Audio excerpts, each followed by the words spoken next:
편안하셨습니까? 예. 오늘은 창세기 12장부터 22장에 있는 말씀을 요약해서 정리하는 시간을 갖도록 하겠습니다. 제목은 그냥 아브라함의 일생이다 이렇게 이제 잡았습니다. 우리가 1장부터 11장까지는 거의 모든 절을 하나하나 이제 살펴보면서 강해를 했는데 이제 그 아브라함이 앞으로 나오는 거는 대개가 다 이야기거든요.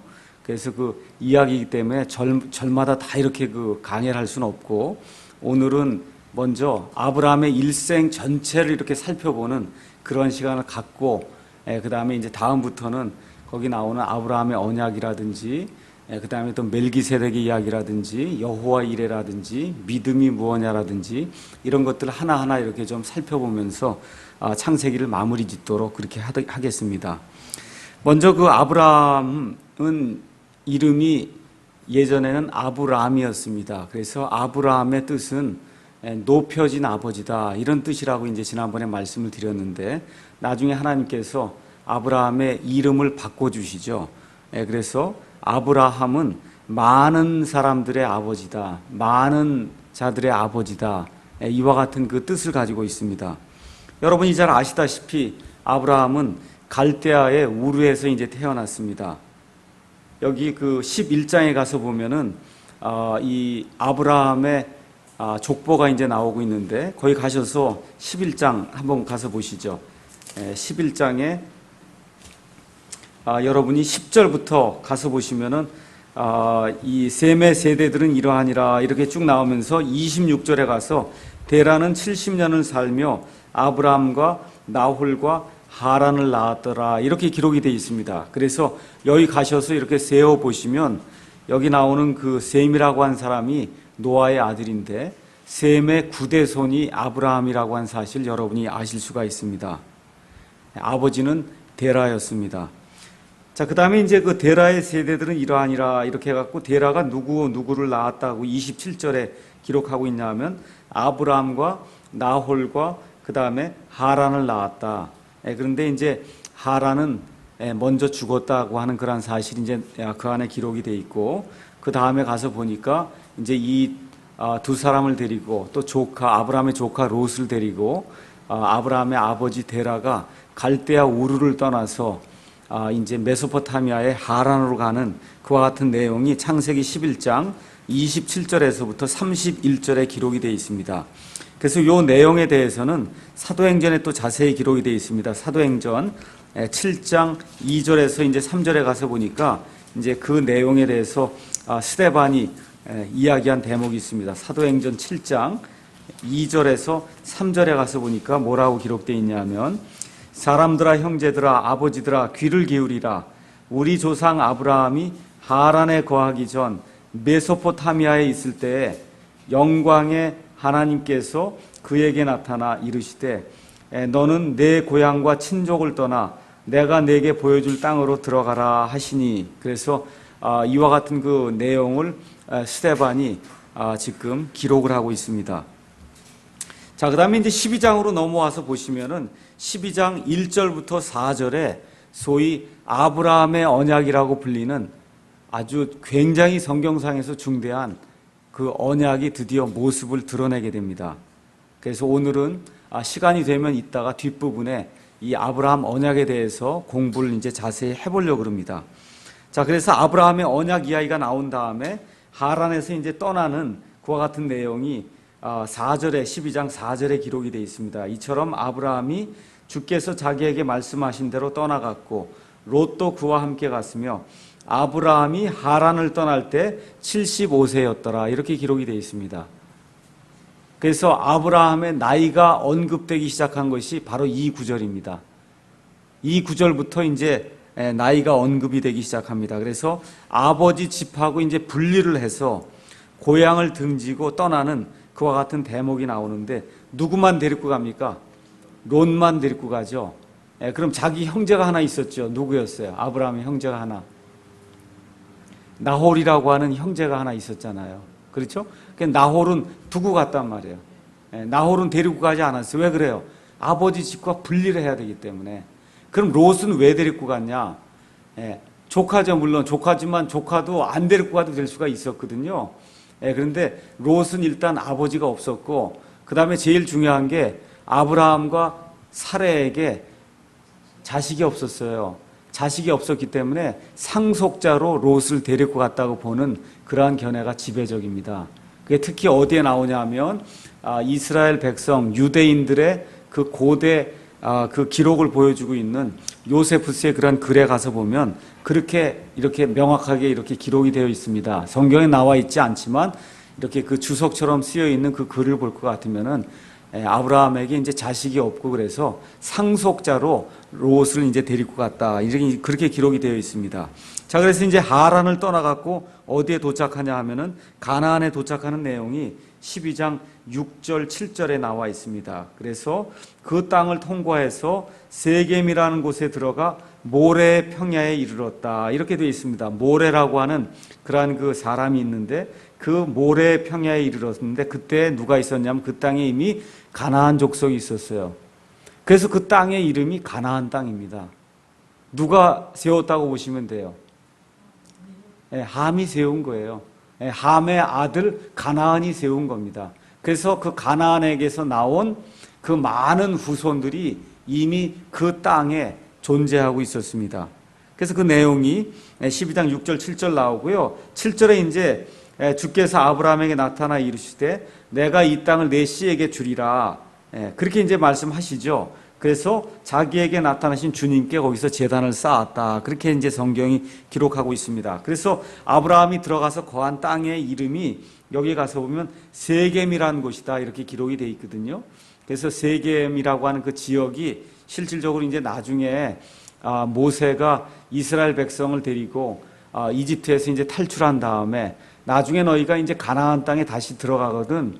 그러면 백성의 절반은 어느 산에 쓰라 그랬어요?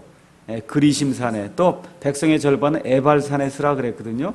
그래서 에발산과 그 다음에 이제 이 그리심산 요 중간에 그 위치한 데가 바로 세겜이라고 하는 그런 지역이 되겠습니다. 그래서 에발산과 그리심산 사이에 아브라함이 들어가서 거하면서 하나님께 제단을 쌓는 그런 대목이 이제 나옵니다. 그래서 지금 저희가 이 아브라함의 출생부터 사망까지를 4개의 기간으로 나눠서 살펴보는 거예요. 그 4개의 기간 중에 지금 첫 번째 기간에 일어났던 그 일들을 지금 우리가 하나하나 살펴보고 있는 겁니다. 그래서 아브라함이 부름을 받고 가나안에 갔다가 이집트로 갔다가 다시 가나안에 들어가는 그와 같은 기간을 지금 살펴보고 있는 겁니다. 자, 그래서 이집트 생활하는 그런 내용이 창세기 12장 10절에서 20절에 이제 나와 있습니다. 이집트로 왜 내려갔어요? 기근이 있어서 일단 내려갔단 말이죠. 그래서 이집트에 내려가서 아브라함이 큰 실수를 행하죠. 그래서 자기 아내를 이 파라오에게 이 파라오가 자기 아내를 보고 이제 좋아하는 걸 그걸 보고는 내 아내가 아니라 내 누이라고 얘기해라. 그렇죠? 하면서 이제 아브라함이 큰 실수를 범하는 그런 내용이 나오는데 하나님께서 극적으로 또 개입하셔서 아브라함과 사라를 이제 구해주는 그와 같은 내용이 그 안에 이제 기록이 되어 있습니다. 그래서 이제 가나안 땅으로 다시 돌아오는 내용이 13장 3절에서 4절에 이제 나와 있습니다. 그래서 이제 기근 때문에 이집트 땅에 내려갔다가 거기서 이제 좋지 않은 그런 일을 당하고 아마 기근이 다시 끝나게 되니까 다시 가나안 땅으로 돌아와서 자기가 처음에 여기 하란에서 가나안 땅으로 들어와서 세겜 땅 거기에 거하면서 제단을 쌓았던 곳이 있죠. 그래서 그 제단을 쌓았던 그곳으로 이제 다시 가는 그런 내용, 제단이 아니라 장막이 있던 곳, 거기에 이르러서 주님의 이름을 부른 그런 대목이 13장 3절에서 4절에 나와 있습니다. 자, 요렇게 해서 이제 아브라함이 가나안 땅에 이제 정착을 하는 가운데 또 어떤 일이 생기기 시작하냐 하면 롯하고 그 다음에 이제 아브라함하고 어떤 갈등이 이제 생기기 시작하는 겁니다. 그래서 이 아브라함이 데리고 나왔던 롯도 재산이 불어나게 되고 아브라함도 재산이 이제 불어나게 되니까 이 아브라함의 목자들하고 롯의 목자들하고 다툼이 생겨서 그래서 그 땅에 두 사람이 같이 거할 수 없는 그와 같은 이제 지경에 이제 이르게 됩니다. 이렇게 돼서 아브라함과 롯이 서로 이제 갈라지게 되죠. 그래서 롯은 요르단강 쪽에 이제 놓여 있던 소돔과 고모라 쪽을 이제 택해서 그쪽으로 이제 가게 되고, 아브라함은 헤브론의 마므레에 이제 평야로 가는 그와 같은 내용이 이제 나와 있습니다. 자, 그 다음에 이제 14장으로 가서 보니까 그 롯이 소돔 땅에 가서 이제 살고 있었는데 어떤 일이 있었냐면, 소돔 땅을 다스리던 그런 왕하고 또 거기에서 이제 이 소돔 땅이나 여러 지역을 식민지처럼 다스리던 그와 같은 왕들하고 전쟁이 이제 일어나게 됩니다. 그래서 이 소돔을 땅의 그런 왕들과 그 다음에 또 반대편에 있던 왕들이 서로 연합전선을 펴갖고 서로 이제 공격을 하고 치고받고 이렇게 하는 가운데 누가 이기게 되냐 하면 소돔 쪽의 반대쪽에 속한 그 연합군이 이 사람들 다 짓누르고 이제 이기게 됩니다. 이렇게 되면서 어떤 일이 발생하냐 하면, 이 사람들이 싸움에서 이긴 가운데 돌아가면서 롯과 그가 가지고 있는 모든 재산을 다 약탈해가는 그와 같은 내용이 창세기 14장에 이제 기록이 되어 있습니다. 그래서 14장에 이제 기록이 되어서 그 다음에 14장 13절에 가서 보니까 이 롯에게 속한 사람들 중에 하나가 되겠죠. 한 사람이 도피해서 히브리 사람 아브라함에게 이 모든 사실을 이제 고하게 되니까 아브라함이 몇 명을 데리고 이 왕들을 쫓아가는 그런 대목이 나와요. 318명을 데리고 이 사람들을 쫓아가서 어디까지 쫓아가냐 하면 단이라고 하는 저 북쪽 지방, 이스라엘의 맨 북쪽 지방이라고 할 수 있는 그 단에까지 쫓아가서 그래서 이 사람들을 다 다시 찾아오는 그와 같은 대목이 여기 14장 1절부터 시작해갖고 16절에 이제 나와 있고, 그 다음에 이제 17절부터 그 다음에 24절에 나와 있는 내용의 중심은 이렇게 돌아오는 가운데 누구를 만나냐 하면 멜기세덱이라고 하는 하나님의 제사장을 만나는 그와 같은 내용이 나와 있습니다. 여러분, 이거 모세가 지금 멜기세덱을 이렇게 기록을 할 때 이 멜기세덱의 사건이 나중에 히브리서에 가갖고 이 예수 그리스도하고 연관이 돼갖고 히브리서 기자가 이렇게 하나님의 감동을 받아갖고 하나님의 영감으로 이제 기록이 되어 있는 성경 기록을 또 이렇게 기록할 줄은 알지도 못했을 거예요. 근데 여기 갑자기 멜기세덱이 이제 나오게 되거든요. 그래서 멜기세덱에 대해서도 이제 나중에 우리가 자세히 살펴보게 될 것입니다. 자, 그래서 이 기간이 아브라함의 일생에서 첫 번째 기간이다, 그렇게 이야기할 수가 있습니다. 두 번째 기간은 하나님께서 씨에 대한 약속과 언약을 재확인해 주는 그와 같은 그 기간이 되겠습니다. 자, 지금까지 하나님께서 아브라함 약속을 통해서 땅을 주시겠다고 하고 그 다음에 너로부터 큰 민족을 만들겠다 이렇게 얘기는 하셨는데, 구체적으로 아들 아니면 씨를 주시겠다고 하는 그와 같은 그 약속을 아직 주지 않았거든요. 근데 그것에 대한 구체적인 약속이 이루어지면서 그 언약을 다시 한번 확인해 주는 그와 같은 기간이 두 번째 기간입니다. 그래서 나오는 게 여러분이 잘 알고 계신 창세기 15장이 되겠습니다. 그래서 이 창세기 15장에서 하나님께서 아브라함의 씨에 대해서 약속을 해 주시죠. 아직 아브라함에게 아들이 없어요. 이스마엘도 아직 없는 그와 같은 때입니다. 근데 하나님께서 무엇라고 말씀하시냐면, 하늘의 별들을 봐라, 내 씨가 저 별들같이 되리라. 그랬더니 아브라함이 하나님의 말씀을 믿음에 하나님께서 그것을 그에게 의로 여겨주셨다고 하는 창세기 15장 6절에 나오는 아주 유명한 말씀이 여기에 지금 기록이 되어 있습니다. 그래서 아브라함의 그 믿음에 대한 게 이 안에 이제 기록이 되어 있고, 하나님의 언약에 대한 그런 확인, 그런 내용이 이 안에 이제 역시 기록이 되어 있고요.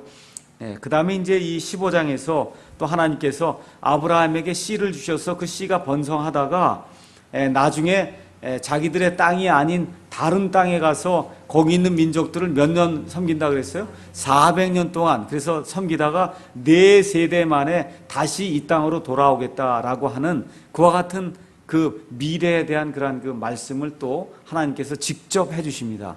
그래서 이집트 땅으로 내려갔다가 이집트 땅에서 4세대 만에 다시 가나안 땅으로 아브라함의 후손들이 올 것이라고 하는 그와 같은 사실을 하나님이 미리 다 말씀을 해주십니다. 자, 그 다음에 이제 이러는 가운데 씨가 생기질 않잖아요. 그렇죠? 그래서 그 당시에 이제 풍습을 따라서 그 당시에는 여인들이 아이를, 특히 남자아이를 낳지 못하는 거는 수치 중에 제일 큰 수치였습니다. 그렇게 되면 어떤 일을 하게 되냐 하면 그 당시의 풍습이에요. 여주인이 있는데 여주인이 아이를 못 낳는다. 특히 남자아이를 못 낳는다.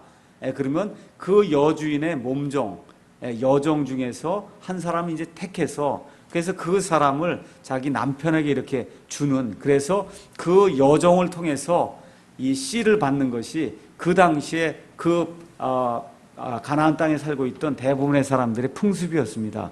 그래서 여기 이 사라가 아브라함에게 당신도 내 여종을 취해서, 그래서 그 여종으로 말미암아 아들을 낳으면 그 아들이 내 아들이 되고 그 아들이 당신 아들이 되니까 이렇게 됨으로 인해서 하나님께서 말씀해 주신 그와 같은 그 언약, 하늘의 별들과 같이 되겠다고 하는 그러한 그 후손들에 대한 언약이 이루어지는 것이 아니냐, 그렇게 이야기를 했더니 아브라함이 사라의 말에 이제 귀를 기울이고 그와 같이 합니다. 그래서 이제 이스마엘이 출생을 하게 되죠. 그 출생하는 그런 내용이 창세기 16장 16절에 정확하게 이제 기록이 되어 있습니다. 하갈이 아브라함에게 이스마엘을 낳았을 때 아브라함은 86세더라. 그렇게 기록이 되어 있습니다. 그러니까 가나안 땅에 들어와서 10년 동안 아기를 갖지 못했어요. 10년 동안 75세에 지금 들어왔으니까, 그러니까 여기에 가서 사라가 이제 그 이야기를 하지 않습니까? 그래서 이제 1년 동안 아기를 갖고, 그래서 몇 세에 아브라함이 이스마엘을 낳냐 하면 86세에 이스마엘을 낳습니다. 그 내용이 이제 그 안에 기록이 되어 있고, 요게 아브라함의 일생에서 두 번째 기간입니다. 두 번째 기간. 그 다음에 이제 세 번째 기간은 또 하나님께서 언약을 확인해 주시는 겁니다. 언약을 확인해 주시고 또 하나님께서 아브라함의 이름을 바꾸어 주시고 또 이름을 바꾸어 주신 다음에 할례라고 하는 그와 같은 표적을, 이스라엘 백성의 이제 표적이 되는 거죠. 그래서 아브라함에게 그 표적을 주시고 또 하나님께서 천사들과 함께 아브라함을 방문하는 일 등이 이제 창세기 17장부터 21장에 기록이 되어 있습니다. 먼저 아브라함이 99세에 하나님이 나타난 대목이 창세기 17장 1절부터 8절에 기록이 되어 있습니다. 창세기 17장 1절에 아브라함이 99세였을 때에 주께서 아브라함에게 나타나 이르시되 하면서 나는 전능자 하나님이니라 너는 내 앞에서 걸으면 완전할지니라 내가 나와 너 사이에 내 언약을 맺어 너를 심히 번성하게 하리라 하는 그와 같은 그 언약을 다시 한번 재확인해 주시는 그와 같은 내용이 이제 나와 있습니다. 자, 그렇게 이제 언약을 재확인해 주신 다음에 9절로 이제 가서 보시면은 하나님께서 아브라함에게 또 뭐라고 말씀하시냐면 그런즉 너는 내 언약을 지킬지니 곧 너와 내 뒤를 이을 내 씨가 그들의 대대로 그러할지니라 이렇게 말씀하시면서 그 언약의 증표, 그 너와 나는 이렇게 언약을 맺은 존재다. 그래서 너와 그 다음에 내 뒤로부터 나올 모든 씨는 언약의 백성이다. 그걸 보여주기 위해서 하나님께서 11절에 너희는 너희 포피의 살을 베어내라. 그것이 나와 너희 사이에 맺는 언약의 증표가 되리라 라고 이야기를 해서 모든 사내 아이의 이런 그 포피를 베어내는 그와 같은 그 할례의 그 증표를 하나님께서 요구하셔서 거기 가서 보니까 24절에 가서 보니까 뭐라고 기록이 되어 있냐면 아브라함이 99세에 자기 포피의 살에 할례를 받았으며 그의 아들 이스마엘이 13세에 자기 포피의 살에 할례를 받았더라. 바로 그날에 아브라함과 그의 아들 이스마엘이 할례를 받았고 그의 집의 모든 남자 곧 집에서 태어난 자와 타국인에게서 돈을 주고 산 자가 다 그와 함께 할례를 받았더라. 이렇게 기록이 되어 있습니다. 그래서 할례는 이미 아브라함이 믿은 거는 15장 6절이거든요. 창세기 15장 6절에 거기에서 하나님의 말씀, 하나님을 믿으니까 하나님이 그걸 이미 의로 인정을 해주셨는데 할례 언약은 그 이후에, 그보다 훨씬 이후에 하나님께서 할례 이와 같은 그 증표를 다시 주시는 그와 같은 내용이 그 안에 기록이 되어 있습니다.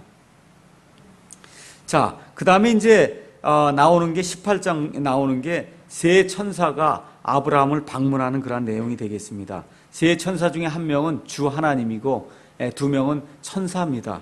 그래서 여기 천사가 다 남자로 기록이 되어 있습니다.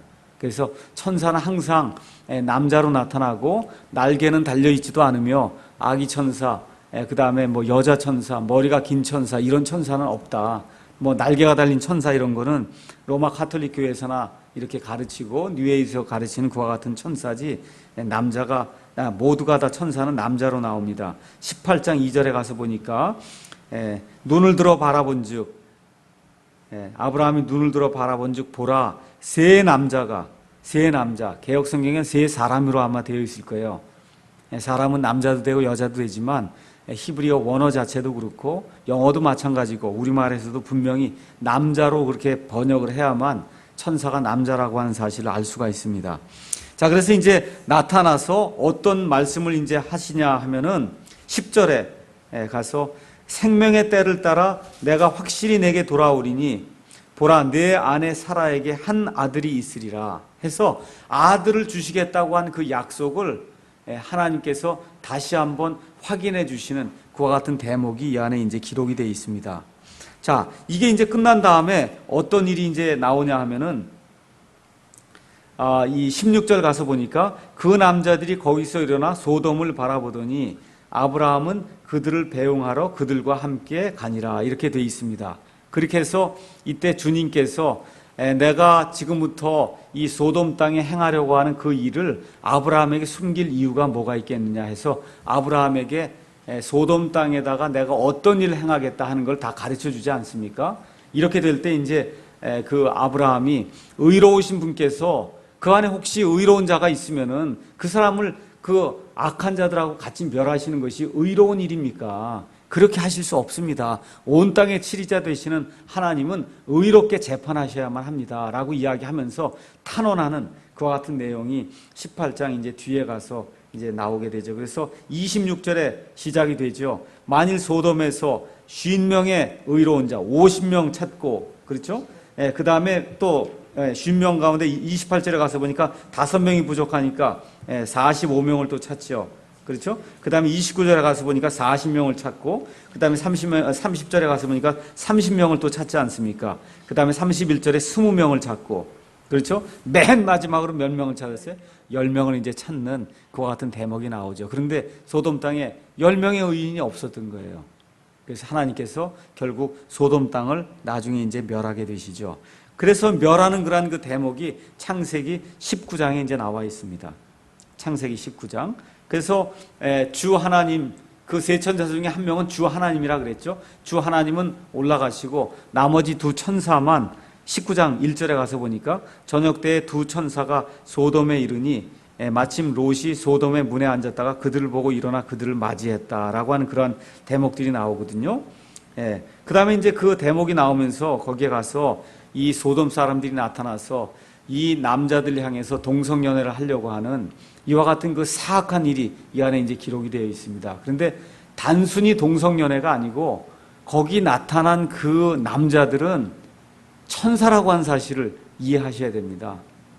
그래서 단순한 동성연애가 아니라 천사들인 남자들과 이와 같은 그 사악한 일을 이들이 행하려고 했다고 하는 그런 사실을 저와 여러분이 이제 기억을 하면 좋겠습니다. 자, 그래서 소돔성의 그 멸망에 대한 그런 이야기가 19장에 이제 자세히 기록이 되어 있고, 그 다음에 이제 그 소돔성이 멸망할 때 하나님께서 롯을 기억하셔서 그래서 그 엎으시는 와중에 아브라함을 기억하셔서 그래서 이 롯을 구해내는 그와 같은 대목이 이제 그 안에 기록이 되어 있습니다. 그래서 롯이 두 딸과 함께 구출을 받죠. 롯의 아내도 구출을 받았는데 뒤에 있는 모든 것이 너무 아까워서 뒤를 바라보다가 소금 기둥이 되는 그 내용이 역시 그 안에 이제 기록이 되어 있습니다. 자, 그래서 이 롯의 두 딸들에게 사위가 있었다고 성경이 기록했죠. 그렇죠? 그래서 그걸 다 봐서는 이미 롯의 두 딸들은 결혼을 한 상태예요. 자, 이렇게 되다 보니까 롯의 두 딸들이 가만 보니까 자기들이 이미 결혼을 했는데 자기 남편들은 다 죽었고 온 땅에서 남편을 구할 수가 없는 거예요. 근데 그 당시에는 어떤 풍습이 있냐 하면 또 이렇게 남자가 있는데 그 남자가 이렇게 씨를 봐갖고 그 자손을 계속해서 남겨야만, 그래야만 명예가 유지가 되는 거예요. 그래서 가만히 보니까 자기 아버지가, 엄마가 죽었기 때문에 아버지가 씨를 남길 수가 없는 거 아닙니까? 이렇게 돼서 근친 간에 이렇게 어느 면에서 간음이라고 봐야죠. 근친 간에 음행이 이제 일어나서 큰딸이 포도주를 아버지에게 먹게 한 다음에 가서 같이 누워서 음행의 결과로 이제 아들이 이제 하나가 낳게 되죠. 그래서 맏딸은 아들 낳아서 그의 이름을 모압이라고 했고, 그 다음에 둘째 딸은 아들 낳아서 그의 이름을 베남미라고 했습니다. 그래서 그 베남미라고 하는 데서 암몬 자손이 나오는 겁니다. 암몬. 그러니까 지금 여러분이 모압과 암몬 그러면은 지금 이스라엘 땅에 오른쪽에 붙어 있는 요르단이라고 생각하시면 돼요. 요르단. 여러분 요르단 아시죠? 그 다음에 두로와 시도는 이스라엘 북쪽에 붙어 있는 레바논이라고 보시면 됩니다. 레바논. 그래서 이 오른쪽에 붙어 있는, 지금으로 얘기하면 아랍 사람들이에요. 근데 그 당시엔 뭐 아직 아랍이다 뭐 그렇게 이야기하지 않았으니까, 그래서 하나님을 대적하는 이 모압 족속과 암몬 족속이 롯의 후손으로 이제 태어나는 그와 같은 대목이 창세기 이제 19장에 기록이 되어 있습니다. 어떤 연세 드신 분이 이 롯과 그 다음에 그의 두 딸들이 이제 이렇게 음행하는 걸 보고, 아니 성경에 도대체 왜 이런 걸 기록해 놓았냐고 그렇게 이야기했다는 얘기를 제가 최근에 이제 또 한번 들었습니다. 옛날에도 한번 들었는데, 그래서 첫 번째는 성경은 있는 사실을 그대로 기록하는 책이다. 그 사실 저와 여러분이 기억하면 좋겠고요. 그 다음에 두 번째는 이 롯이라고 한 사람이 정말 하나님께서 많은 기회를 줬거든요. 아브라함과 함께 살면서 믿음의 생활을 할 수 있는 그런 기회를 주었는데도 불구하고 그와 같은 기회를 다 내버렸단 말이에요. 이렇게 내버리고 자기의 욕심을 따라서 이 세상에 눈이 멀어갖고 이렇게 살다 보니까 결국은 의인이었는데 나중에 어떤 자손을 낳게 되냐면 악인이 되는 그와 같은 악인들의 조상이 되는 그런 불명예를 이 롯이 안게 됩니다. 그래서 하나님께서 이와 같은 것들을 우리가 배울 수 있도록 하기 위해서, 그래서 롯과 그의 두 딸들과의 이러한 그 관계로 인해서 이렇게 이스라엘을 대적하는 그와 같은 민족들이 생기는 그러한 사건을 하나님이 낱낱이 있는 그대로 이제 그 안에 기록을 해 놓으셨습니다.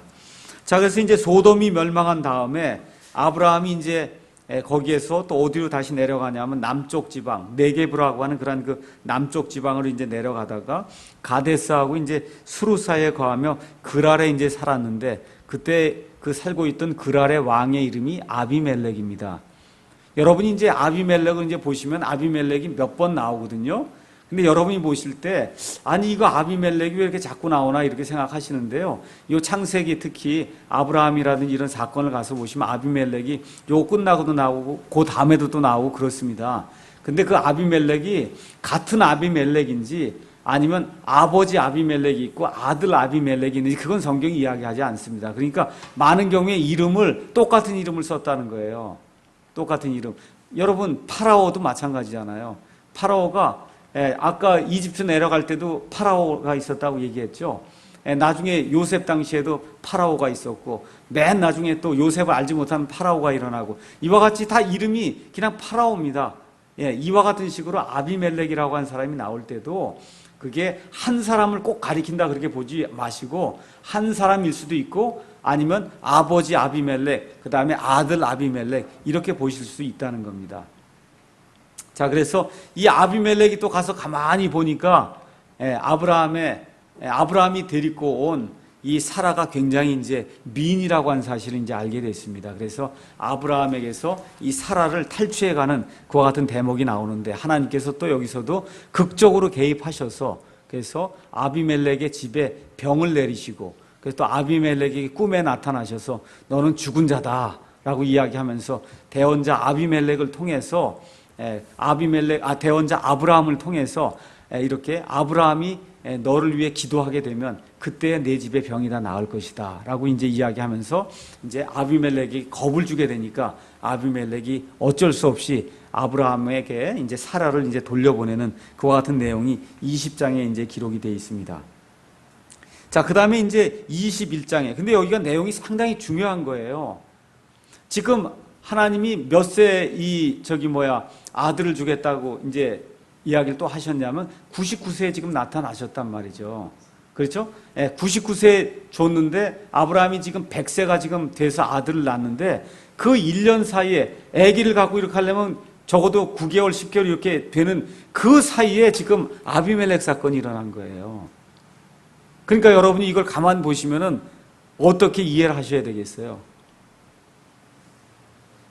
지금 아브라함의 씨를 통해서 누가 나타나야 됩니까? 나중에 예수 그리스도가 나타나야 된단 말이에요.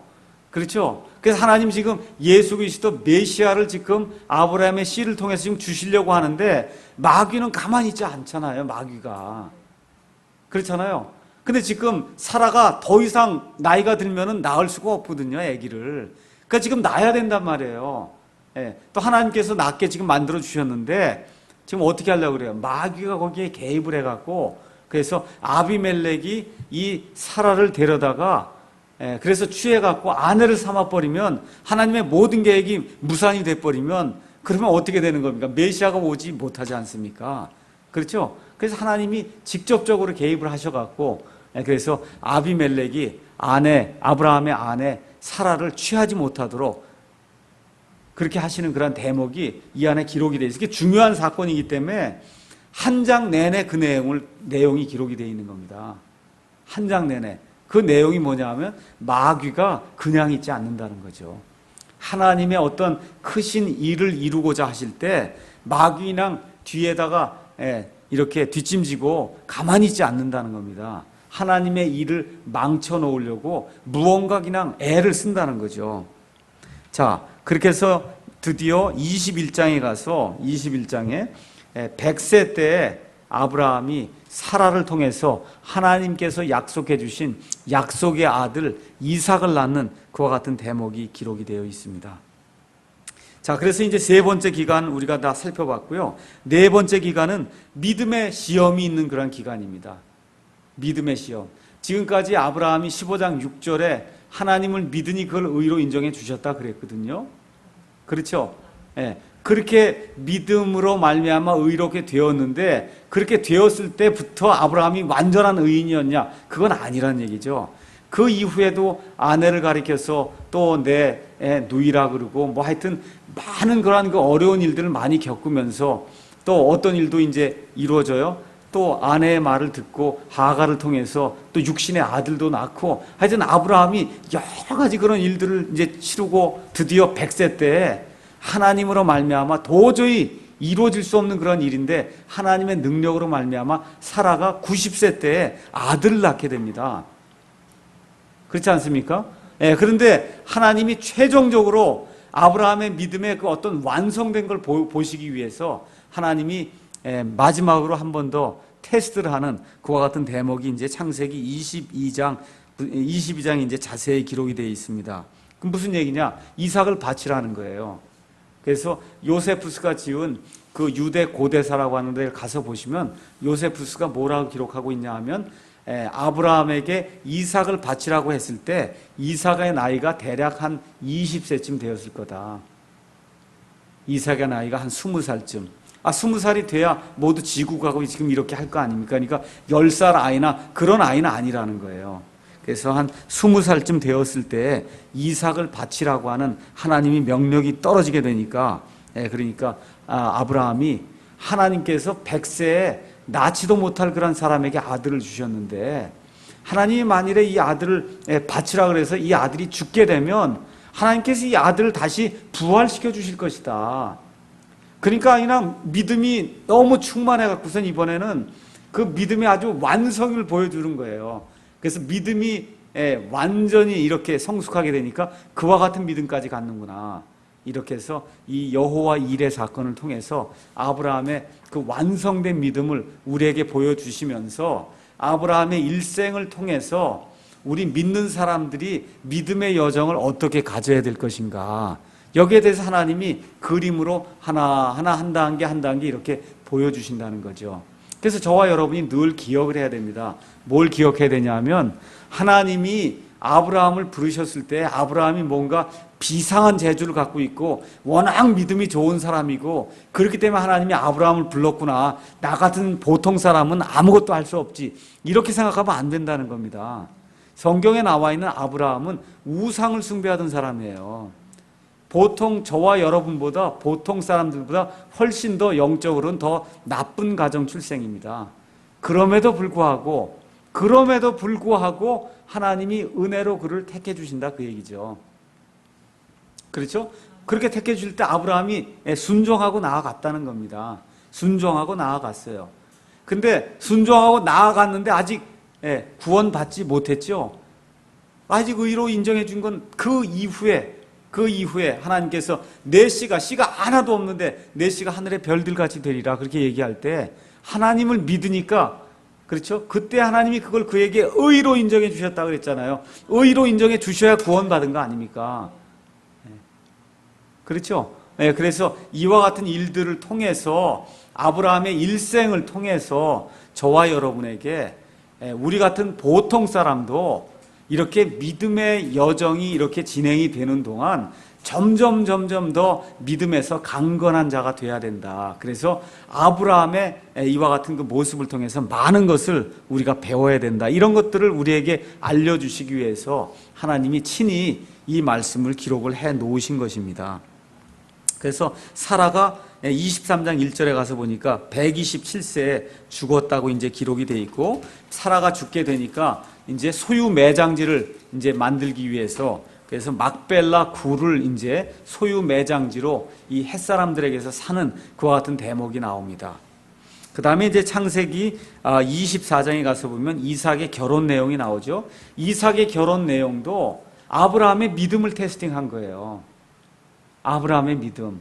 그래서 가나안 땅에서 이 자기의 며느리를 취하는 것이 아니라 자기 친족에게로 돌아가서 거기서 때 묻지 않은 가나안 족속들의 그런 문화에 때가 묻지 않은 그와 같은 며느리를 구해와야 되겠다라고 하는 그런 강한 열망을 이제 이 아브라함이 가지고 있었고, 그걸 위해서 어떻게 해요? 순전히 처음부터 끝까지 믿음으로 한 거잖아요. 그렇지 않습니까? 모든 걸 다 믿음으로 한 거예요. 그래서 창세기 22장에 여호와 일의 사건 이후에는 아브라함이 그냥 완전한 믿음의 사람이 돼서 며느리를 취하는데도 믿음으로 처음부터 끝까지 믿음으로 행하는 그와 같은 내용이 그 안에 이제 기록이 되어 있습니다. 자, 그리고 드디어 창세기 25장에 이제 가서 보니까 아브라함이 이제 다시 아내를 취하는 그런 내용이 나와 있습니다. 그래서 사라가 죽으니까, 그래서 나오는 아내의 이름이 그두라예요. 그두라라고 하는 그러한 그 아내를 통해서 2절에 가서 보면 그녀가 그에게 시므론과 욕산과 무단과 미디안과 이스박과 수아를 낳았다 그랬죠. 그래서 미디안 족속이 많이 나오죠. 특히 사사기 이런 데 가서 보시면 미디안 족속이 기드온 때 이렇게 침범을 해 올라오고 하지 않습니까? 이 미디안이 누구의 후예냐 하면 아브라함의 후예는 후예예요. 근데 아브라함의 나중에 얻었던 그 아내 그두라에게서 나온 그와 같은 이 족속들입니다. 그래서 약속의 자녀들이 아니에요. 그래서 미디안 이야기가 나오면 이게 아브라함의 또 다른 그와 같은 후손인데 하나님께서 약속해 주신 약속의 자손은 아니다. 그 내용만 여러분이 이제 기억을 하시면 되겠습니다. 자, 그래서 아브라함이 175세, 여러분 25장 7절에 가서 보시면 아브라함이 누린 삶의 횟수의 날이 이러하니 곧 175년이더라. 이렇게 이제 기록이 되어 있습니다. 175년. 이렇게 돼서 아브라함이 죽으니까 9절에 그의 아들 이삭과 이스마엘이 막벨라의 굴에 그를 묻으니라. 그래서 사라를 묻은 데가 막벨라의 굴인데 아브라함도 이제 거기 가서 이제 묻히게 되는 그와 같은 일이 이제 기록이 되어 있습니다. 그래서 이게 창세기 12장부터 시작해서 근한 25장까지 대략적으로 한 10장 반 정도. 그래서 그 성경 내용이 지금 아브라함의 일생을 지금 그리고 있습니다. 자, 그래서 아브라함이 생애에서 4번의 이제 위기를 맞게 됩니다. 4번의 위기. 첫 번째 위기는 고향과 친족을 버리는 일이 있고, 두 번째는 조카와 갈라서는 일이 있었고, 세 번째는 이삭으로 인해서 이스마엘을 버려야 되는 그와 같은 일이 있었고, 마지막으로 이삭을 희생물로 드려야 되는 그와 같은 일이 있었습니다. 그래서 이와 같은 그 일들을 극복을 하고 믿음의 조상이라고 하는, 또 믿음의 완성된 모습을 보여준 그와 같은 인물로 이렇게 성장하게 되었다고 하는 것. 그러니까 처음부터 완전한 사람이 아니라는 거, 믿음에서 성장하게 되었다고 하는 거, 그 사실을 저와 여러분이 이번 주에 생각을 해보시면 될 것 같습니다. 다음 시간에 또 뵙도록 하겠습니다.